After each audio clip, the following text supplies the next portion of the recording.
Баршаңызға сәлем.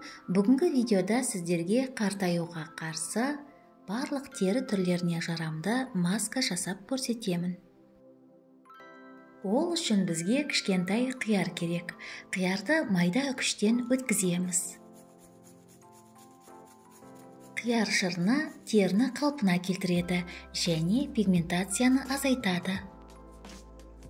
Қияр терінің серпімділігін арттырады және майда сызықтар мен әжімдерді азайтады.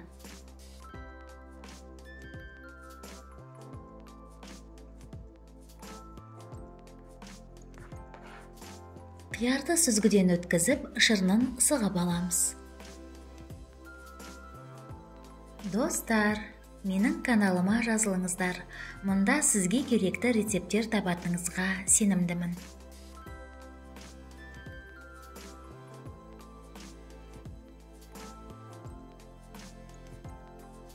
Дайын болған қияр шырынын қоя тұрамыз. Енді бізге жүгері крахмалы керек.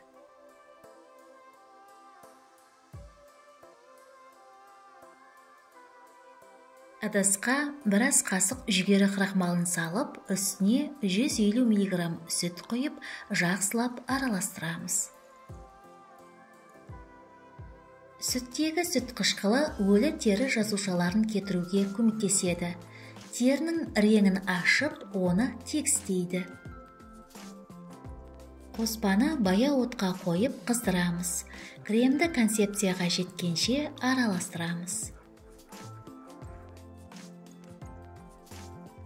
Дайын болған маска негізін бөлме температурасында суытып, ыдысқа құйып аламыз. Крахмал маскаларын қолданғаннан кейін құрғақ және қабыршақ тері жұмсақ және жібектей болады. Және бетіңіз ерекше жарқырайды. Маска негізіне 3 шай қасық қияр шырынын қосып араластырамыз.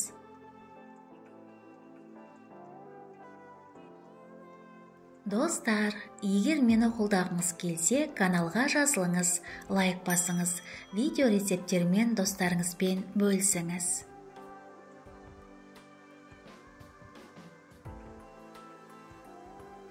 Бір шай қасық жүзім тұқымы майын қосамыз. Барлық ингредиенттерді араластырамыз. Жүзім майы аралас және қартаю теріге жақсы әсер етеді.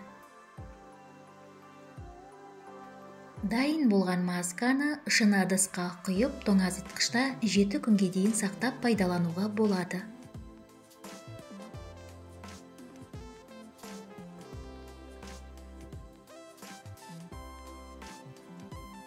Бұл масканы аптасына 3 рет бетіңізге, мойныңызға және декольте терісіне жағып 20 минутқа қалдырамыз.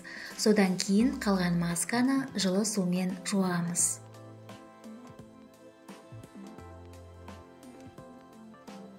Бірінші қолданғаннан кейін-ақ айырмашылықты байқайсыз.